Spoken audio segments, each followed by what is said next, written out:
हमारी संस्कृति, हमारे संस्कार सदा रहे हमारे साथ। भारत की पुरातन गाथाएं और महान संतों की वाणी। सब्सक्राइब करें तिलक कथाएं। कई तरीके की एलईडी लाइट्स आपके घर और ऑफिस के लिए। GR LED lights, make India bright.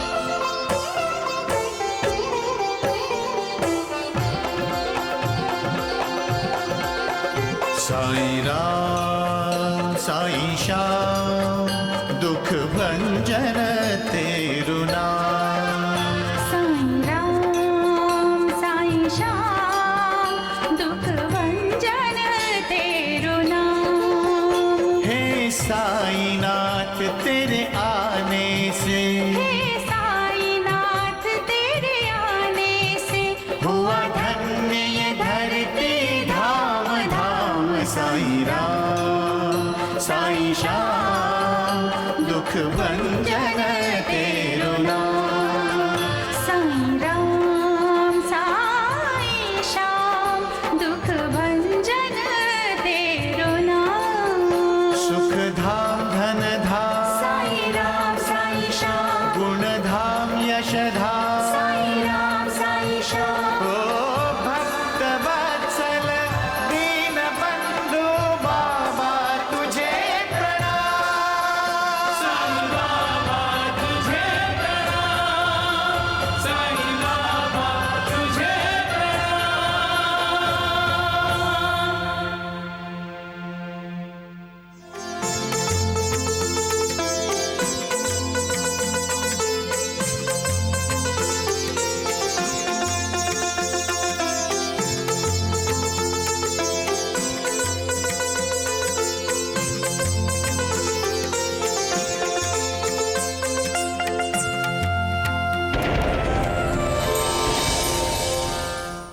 Ramlal, मैं शिरडी में तुम्हारा इंतजार कर रहा हूं।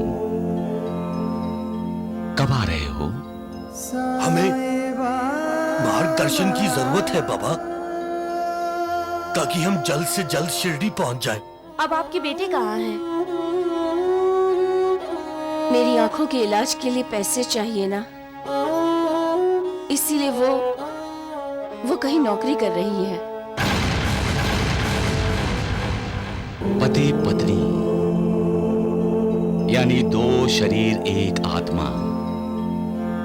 एक को ठोकर लगती है तो दर्द दूसरे को होता है। एक घायल होता है तो आह दूसरे के मुंह से निकलती है। एक खुश होता है तो मुस्कुराहट दूसरे के चेहरे पे आ जाती है। ये रिश्ता तय उस मालिक के यहां होता है। बाबूजी, श्याम सुंदर भी शरीफ लड़का है, उसमें कोई ऐब नहीं है। लेकिन बेटे, उसकी और हमारी हैसियत में बहुत फर्क है। पर ये अंतर शादी के बाद मिट जाएगा। अरे लेकिन कुछ नहीं। अरे श्यामा, अरे इसे लेके जाओ, समझाओ इसे। अरे जाओ, तुम जाओ यहाँ से। अरे तुम लोग भी जाओ। नाना, जाओ, तुम घर जाओ। अरे जाओ यहाँ से। अरे जाते क्यों नहीं हो तुम लोग? अरे जाओ यहाँ से। मेरा बच्चा!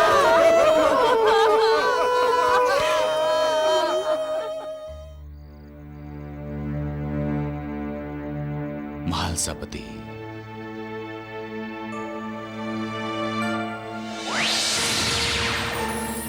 ज्ञानी होकर भी तुम मोह के अधीन हो रहे हो। कब तक शोक करते रहोगे? कब तक? अब तुम्हें भी समझाना पड़ेगा कि मौत दुनिया की सबसे बड़ी सच्चाई है। जो अटल है। जो भी इस संसार में जन्मा है उसे मरना है। ना कोई हमेशा के लिए जिंदा रहा है न रहेगा, फिर ये शोक क्यों? अपने आप को संभालो महालसापति, सच्चाई को भूलो मत। सच्चाई को याद करो और उसे स्वीकार करो। होश में आओ महालसापति, मैं तुम्हारा इंतजार कर रहा हूं।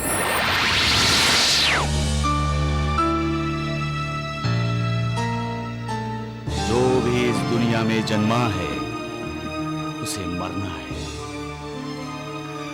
ना कोई हमेशा के लिए जिंदा रहा है न रहेगा,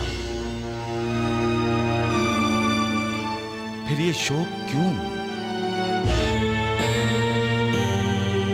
अपने आप को संभालो महालसापति, सच्चाई को भूलो मत।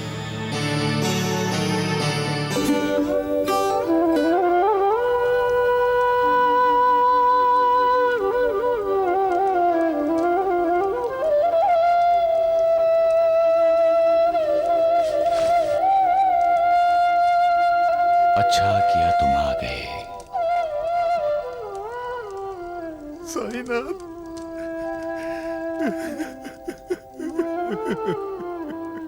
महालसापति, जब तक ऋणानुबंध है तब तक एक इंसान का रिश्ता दूसरे इंसान के साथ है, चाहे वो मित्र हो या पुत्र। तुम्हारे और तुम्हारे पुत्र के बीच कर्ज का रिश्ता इतना ही था।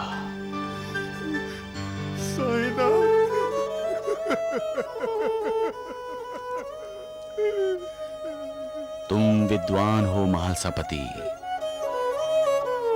अध्यात्म के अधिकारी पुरुष हो तुम। मौत ने तुम्हारे बेटे के बारे में तुम्हें पूर्व सूचना दी थी, फिर भी तुम शोक कर रहे हो। पूर्व सूचना? सपने में जो तुमने देखा था याद करो।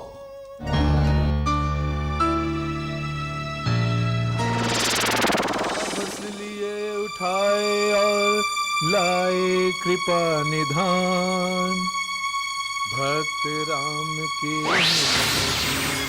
महालसापति, मुझे भूख लगी है। अरे भूख लगी है तो घर में जो है खा लो। महालसापति, सपने में जिसको तुमने देखा वो काल पुरुष था।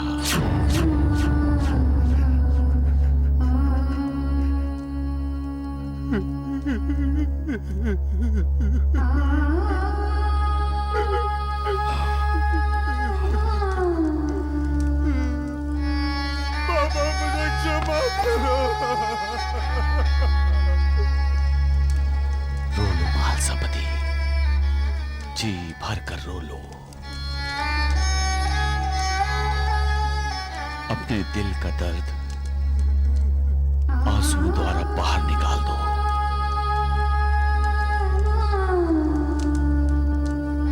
मेरा कोई बेटा नहीं है, लेकिन बेटे की मौत पर बाप के होने वाले दुख को जानता हूं और अच्छी तरह से महसूस भी कर सकता हूं। दुख मुझे भी हुआ है, क्योंकि इस संसार में मैं लोगों को दुख दर्द से राहत दिलाने आया हूं और लोगों को दुखी देखकर मैं खुद दुखी हो जाता हूं।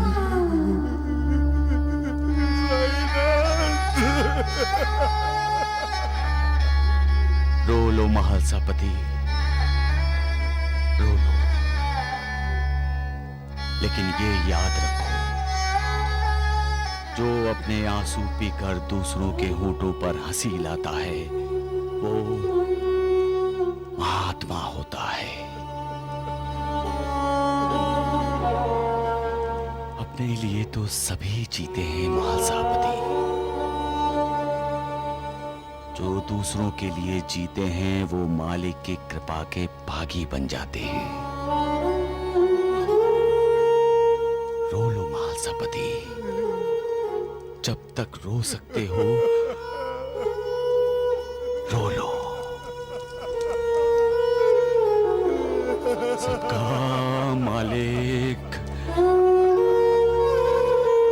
एक।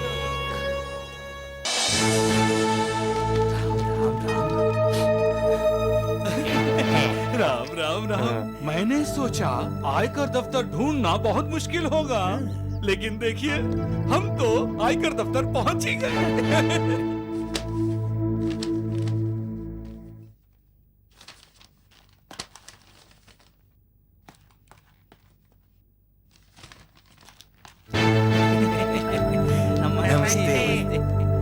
नमस्ते।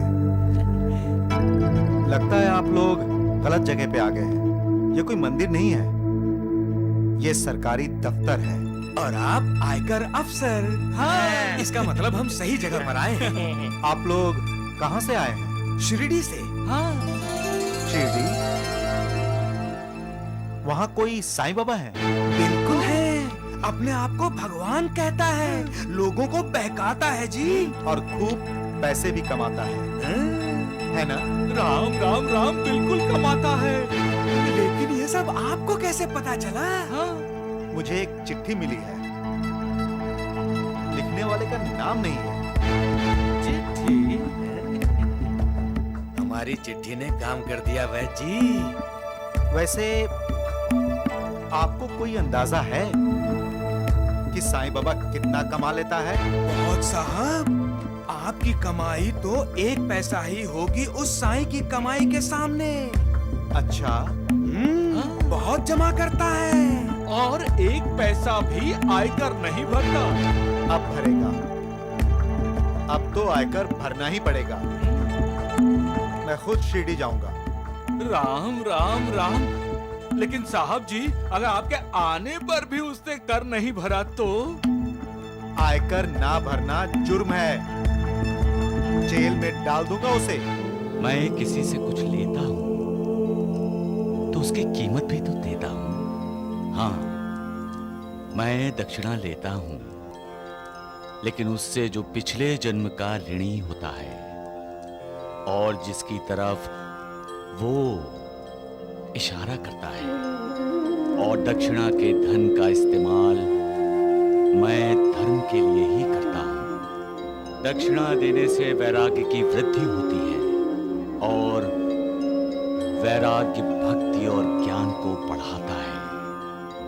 सबका मालिक एक। मैना, ओ मैना बहू। जी माँ जी। देख तो कौन आया है। जी माँ जी। अरे देखना कौन आया है, तेरे पिताजी आए हैं।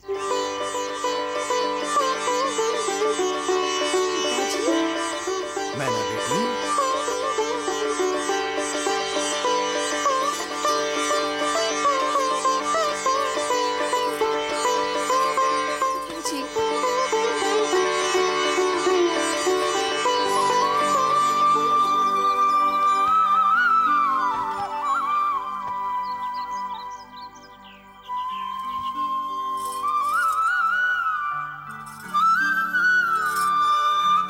साईं बाबा ने दिए हैं और पूछ रहे थे मैना ताई कैसी हैं। आप शिरडी होकर आए हैं?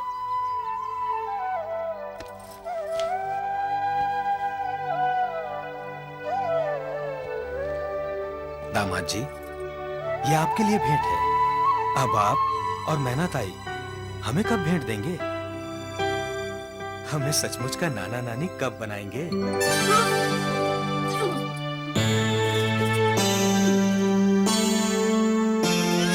मैना बेटी, बेटी क्या हुआ? तुम्हारी तबीयत तो ठीक है? मैना, दामाद जी किसी वैद्य वैद्य को जल्दी बुलाइए। जी। नाना साहब, वैद्य की कोई जरूरत नहीं है। आप सचमुच के नाना बनने वाले हैं।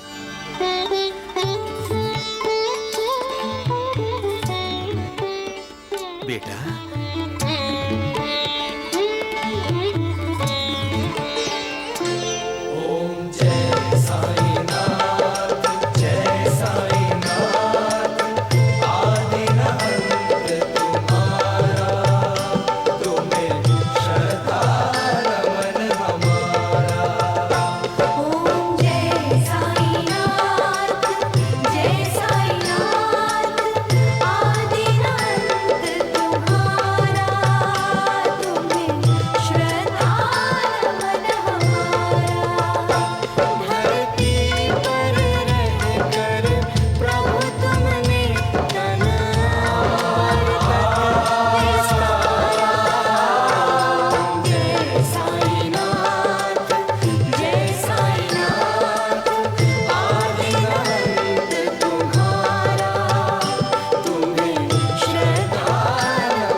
थोड़ी देर यहीं विश्राम करते हैं, फिर आगे बढ़ते हैं। ठीक है।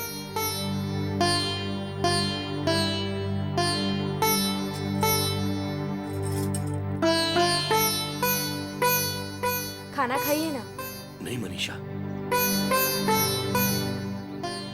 अब तो जब तक साईं बाबा के दर्शन नहीं कर लेता अन्न जल ग्रहण नहीं करूंगा। अब भूख और प्यास साईं बाबा के दर्शनों की है। उनकी मधुर वाणी सुनने को मेरे कान तरस रहे हैं। अब तो यह हाथ बेकार है मनीषा, जब तक ये साईं बाबा को प्रणाम नहीं कर लेते। ये शीश भी किसी काम का नहीं जब तक वो साईं बाबा के पैरों को चूम नहीं लेते। मेरी जिंदगी भी फिजूल है यदि मैं इसे साईं बाबा को समर्पित नहीं कर देता। बाबा,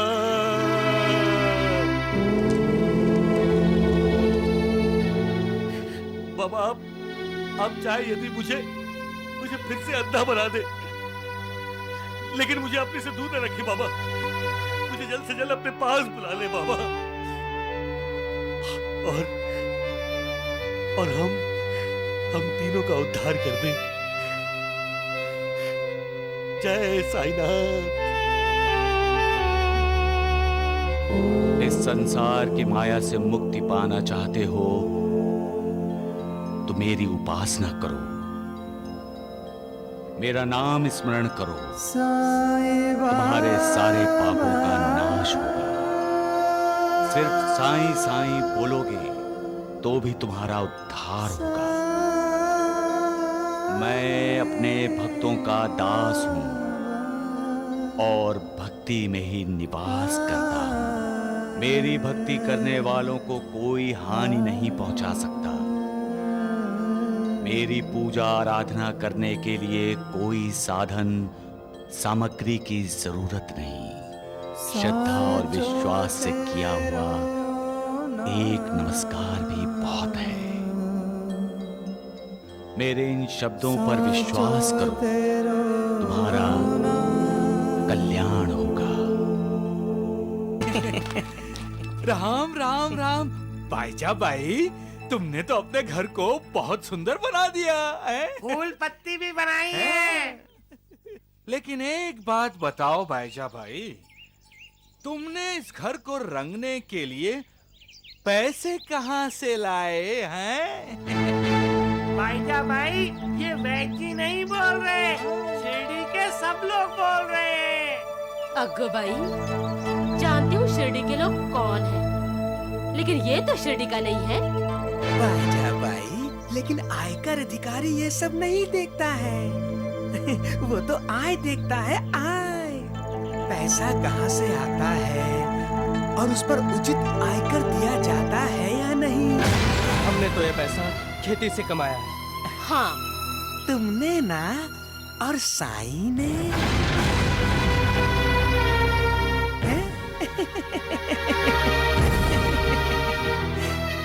उसकी संपत्ति का क्या राज है? बोलो दादिया, बताओ। राम राम राम। बाईजा बाई, तुम्हारे चेहरे का रंग क्यों उड़ गया है?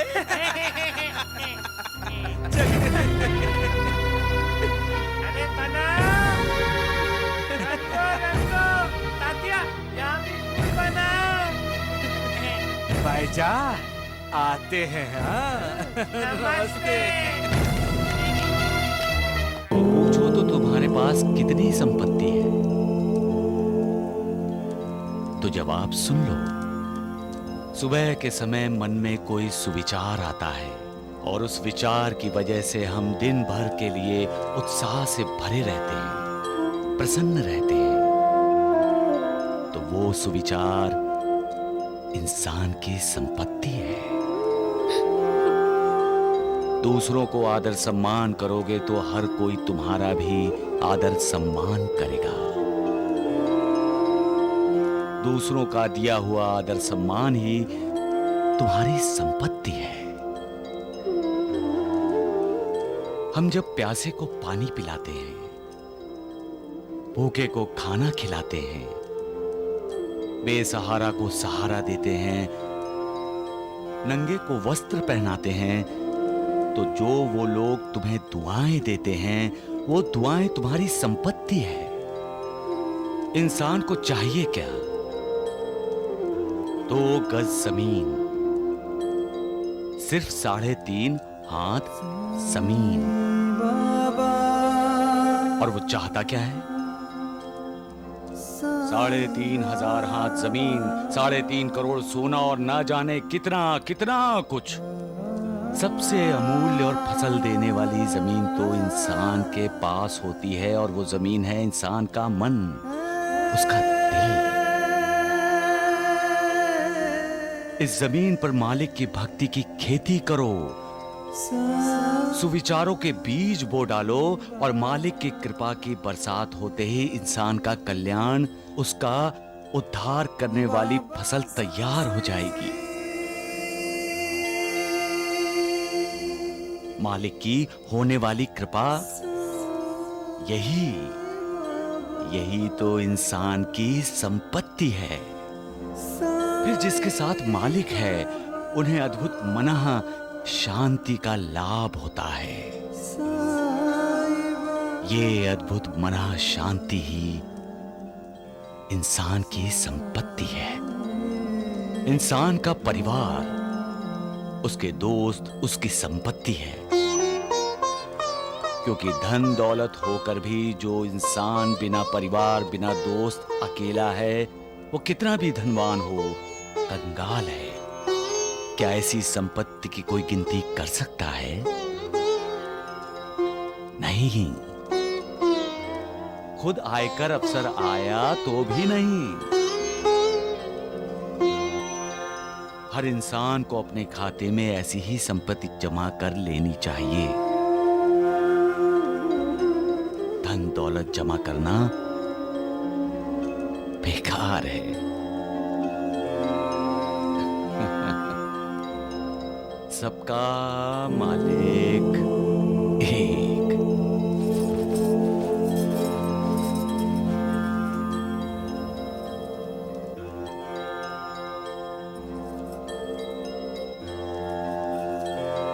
माँ,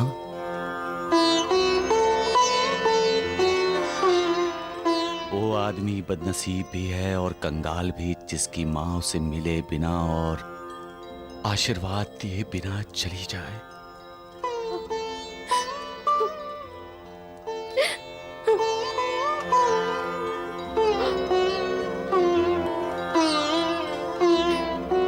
साईं, द्वारकानाथ के बहकावे में आकर मैं तुमसे तुम्हारी संपत्ति पूछने यहाँ आई थी। मुझे यहाँ नहीं आना चाहिए था। यहाँ नहीं आना चाहिए था।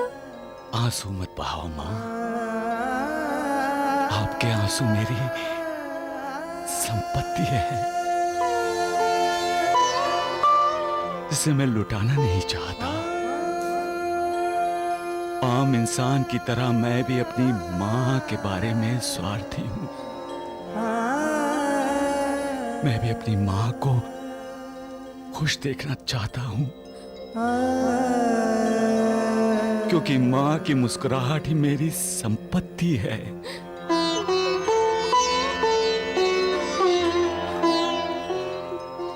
मैं जब अपने छोटे भाई तात्या को खुश देखता हूँ तो मेरे दिल को तसल्ली होती है, क्योंकि उसकी खुशी मेरी संपत्ति है। अपनी संपत्ति के बारे में और कुछ बताऊं मां?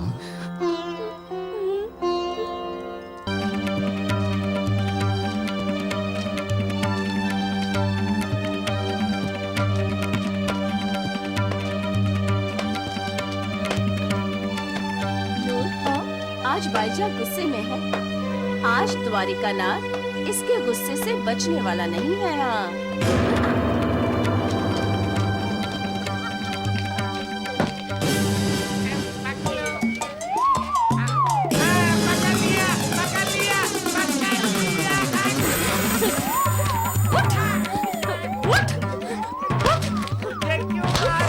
बाईजा भाई खेलोगी मैं पट्टी बाजू।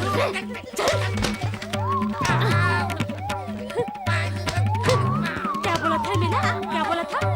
मेरे साई बेटे को आयकर अफसर आकर पूछेगा कि आयकर क्यों?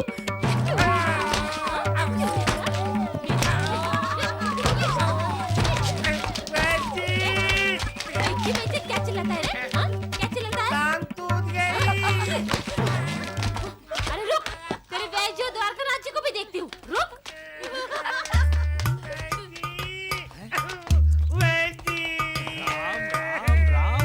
क्या हुआ मूर्ख, क्यों रो रहा है तू?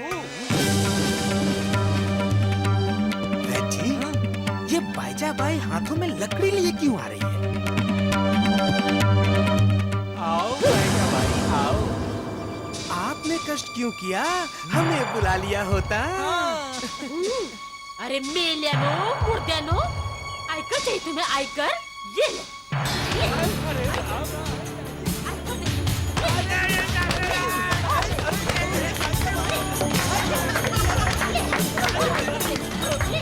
बाईजा भाई रुको मत, दे दो।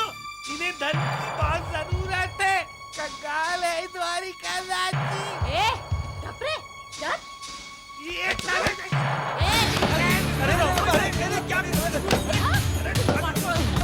कर रही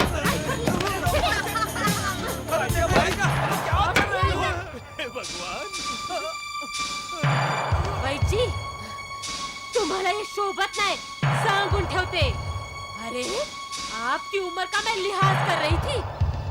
ये मुर्द्या द्वारकानाथ जी के संगत में आकर मेरे साई बेटे को कुछ बोला, कुछ उल्टा सीधा किया ना, तो मैं लिहाज करने वाले नहीं हूँ। सांगून ठेवते। अरे राम राम। अरे राम राम। अरे धन चाहिए है? अरे धन चाहिए।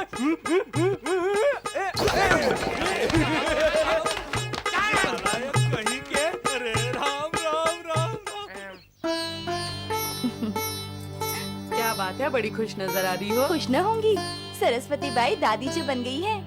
पर अभी तो तुम्हारी बहू। हाँ, 9 महीने पूरे नहीं हुए हैं। 8वें महीने ही उसने बच्चों को जन्म दिया है। बच्चों को? हाँ, जुड़वा हुए हैं। 2 बच्चों की दादी बन गई हूँ मैं। सरस्वती बाई, एक बात बताओ, ये जुड़वा बच्चों वाली बात तो तुम्हें ज्योतिष आचार्य बृहस्पति जी ने पहले ही बता दी थी ना? हाँ दुर्गा बाई, वो जो भविष्यवाणी बोलते हैं वो कभी झूठ नहीं होती। अब कब आ रहे हैं वो हमारे गांव? क्यों? मैना का भविष्य पूछना है क्या? आएंगे तो जरूर पूछ लूंगी। ये हमारी मैना लव कुश को जन्म देगी या 5 पांडवों को या फिर श्री राम को।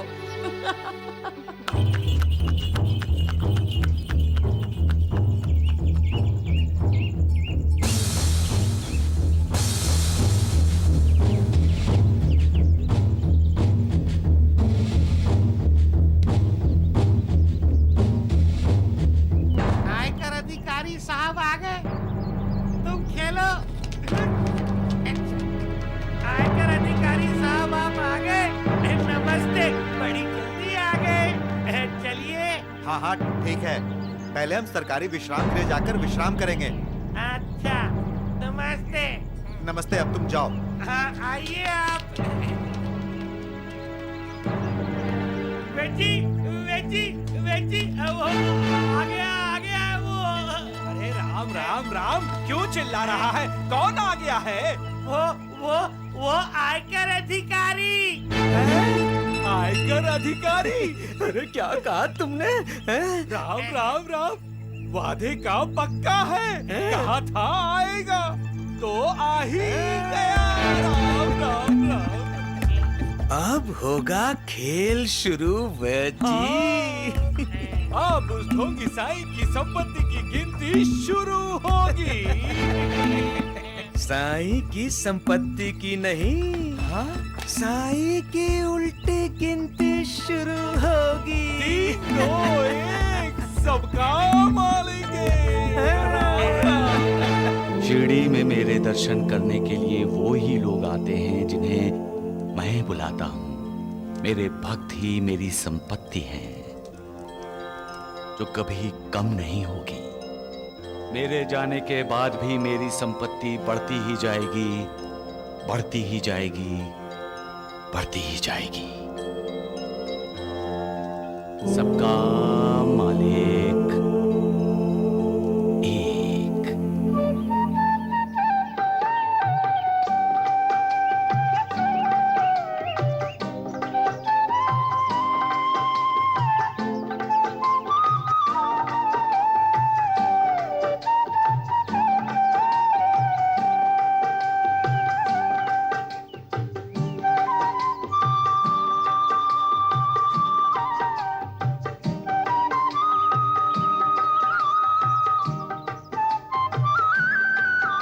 वाह वाह,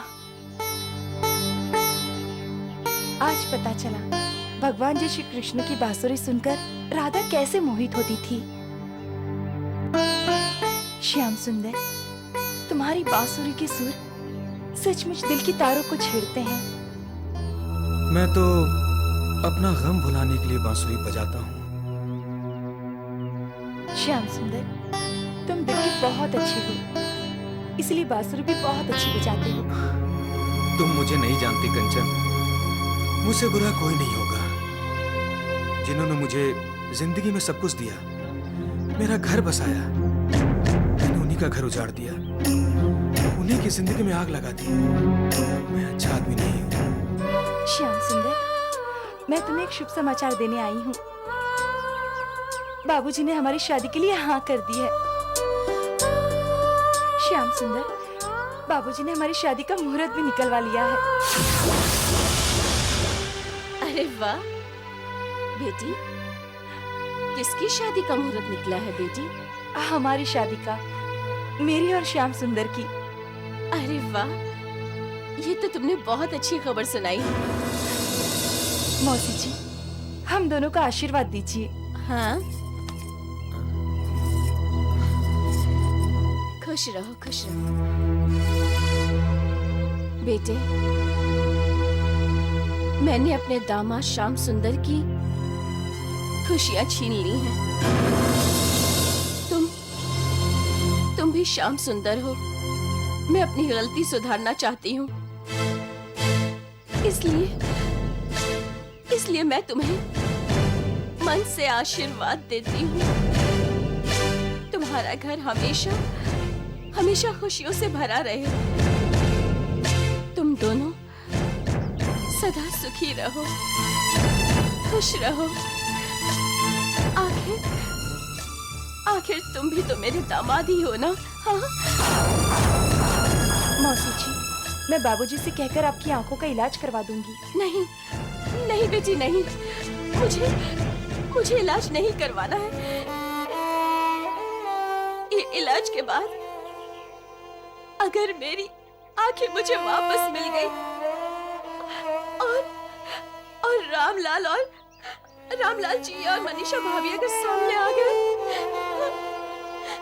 तो मैं उनकी नजरों से नजर नहीं मिला पाऊंगी, नहीं मिला पाऊंगी। मुझे अंधी ही रहने दो, मुझे अंधी ही रहना चाहिए। आंखें इंसान के दिल का आईना होती हैं। जब दिल साफ होता है तो साफ दिल का प्रतिबिंब उसकी आंखों में ही दिखाई देता है। ऐसा इंसान किसी से भी आंख मिलाकर बात कर सकता है, लेकिन दिल में पाप होता है तो इंसान अपने दिल का पाप दूसरों से छिपाने की कोशिश करता है, डरता है आंख से आंख मिलाने के लिए, कहीं सामने वाला उसका पाप न जान जाए। इंसान जब डरने लगता है तो फासले बढ़ जाते हैं, कटुता बढ़ जाती है, इंसान अविवेक के अधीन हो जाता है, जिसका अंजाम कभी अच्छा नहीं होता।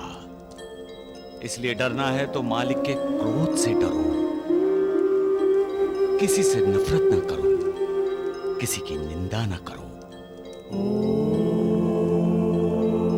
सबका मालिक एक।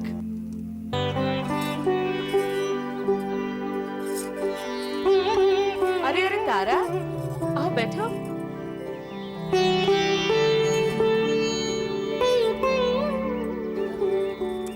तुम पड़ोस में रहते हुए भी एकदम अजनबी की तरह हो गई हो तारा। अरे पड़ोसी के नाते कभी आया जाया करो, राम राम तो कर लिया करो। माँ जी, मैं इनके लिए पानी लेकर आती हूँ। सच बात तो ये है देविका, मुझे घर के झमेलों से फुर्सत ही नहीं है। अभी भी एक संदेशा लेकर आई हूँ। संदेशा? किसका संदेशा? मेरे मायके में मेरी एक दूर की रिश्तेदार है, उनकी एक बेटी है। घर बार बहुत अच्छा है, बड़े पैसे वाले लोग हैं। उन्होंने अपनी बेटी की शादी के लिए एक अच्छा लड़का ढूंढने के लिए लिखा है। तो मैंने सोचा अपना रमाकांत क्या बुरा है।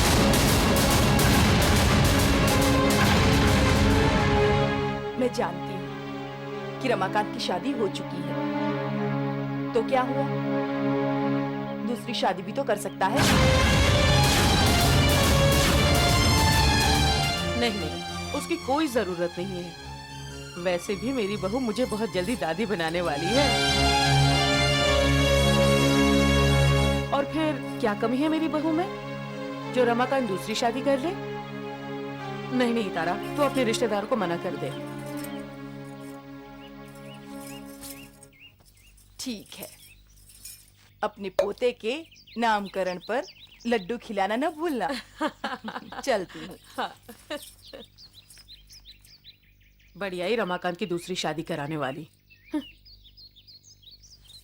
मैं तो अपनी बहू को जरा भी दुख न दूं। इतनी अच्छी है मेरी बहू।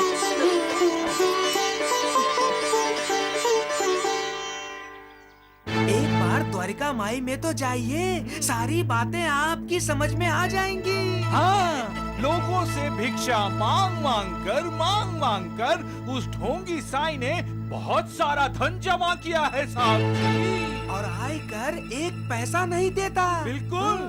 भिक्षाम देहि, भिक्षाम देहि। देखिए साहब, कितना ढोंगी, पाखंडी और नाटकबाज है ये साईं बाबा। जब से उसे पता चला है कि आप उसकी तहकीकात करने यहाँ आए हैं, यहाँ भीख मांगने खुद चला आया आपसे। हाँ, ताकि आप समझे वो तो खुद भिक्षा मांग रहा है, तो उसके पास इतना पैसा कहाँ से आएगा? चलो जरा मैं भी तो देखूं साईं बाबा को। भिक्षाम देहि। अरे राम राम, भिक्षाम देहि। अरे ये तो फकीर है। लगता है साहब जी असल में बहुत अमीर है। भिक्षाम देहि। अरे इनको क्या हो रहा है? अरे क्या हुआ साहब जी? क्या हुआ साहब जी? बहुत दिनों से पेट में दर्द हो रहा है बैजी। की दवाई दे दो। मुंह खोलिए। शाबाश, कड़वी है। लगता है पेट के सारे कीड़े मर गए। अरे चुप कर मूर्ख। अब जाकर थोड़ा आराम मिला है वैद्य। बिल्कुल मिलेगा, वैद्य कुलकर्णी की दवा है। ऐसा ही आराम अब हमें भी पहुंचा दीजिए। हाँ। जल्दी से उस साईं बाबा की असलियत सबके सामने खोल के रख दीजिए। बिल्कुल। चलते हैं, नमस्ते। हाँ, नमस्ते, नमस्ते, नमस्ते। चलिए,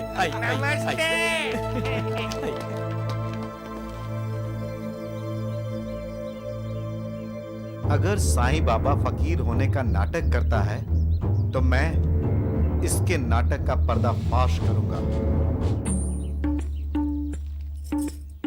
मैंने कहा था ना, ज्योतिष आचार्य बृहस्पति को लेकर आऊंगी। तो क्या वो आ गए? चल बहू, उनसे मिलकर आते हैं। कहीं जाने की जरूरत नहीं, मैं उन्हें यहाँ तुम्हारे घर ले आऊंगी। कब? जल्दी जाओ, जल्दी उन्हें लेकर आओ। जाओ। अच्छा अच्छा। सरस्वती ठीक कहती है, तो बहुत भाग्यशाली है। अब बृहस्पति जी बता देंगे कि इसके बेटा होगा या बेटी। पर मुझे तो बेटा ही चाहिए। क्यों इंसान भविष्य में झांकने की कोशिश करता है?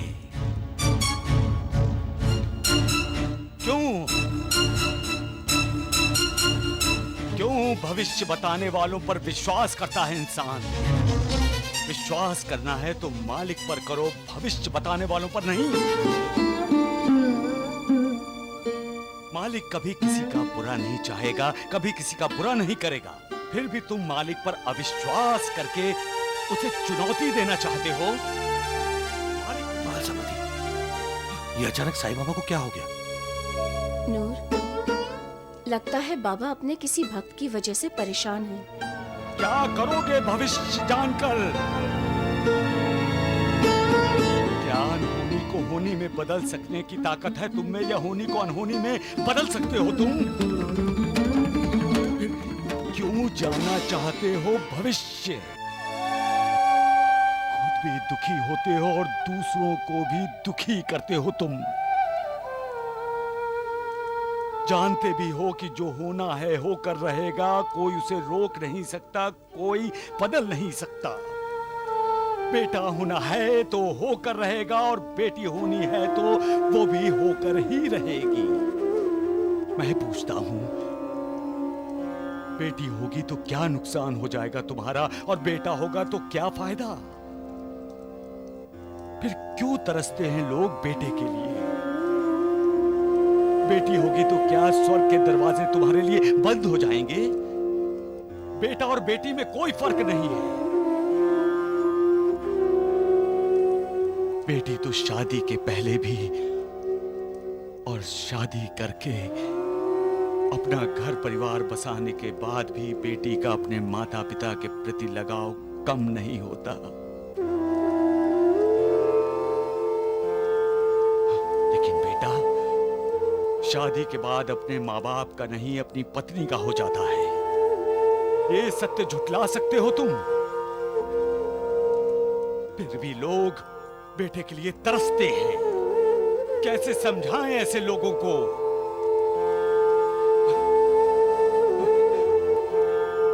अब कैसे समझाएं महासपति हम?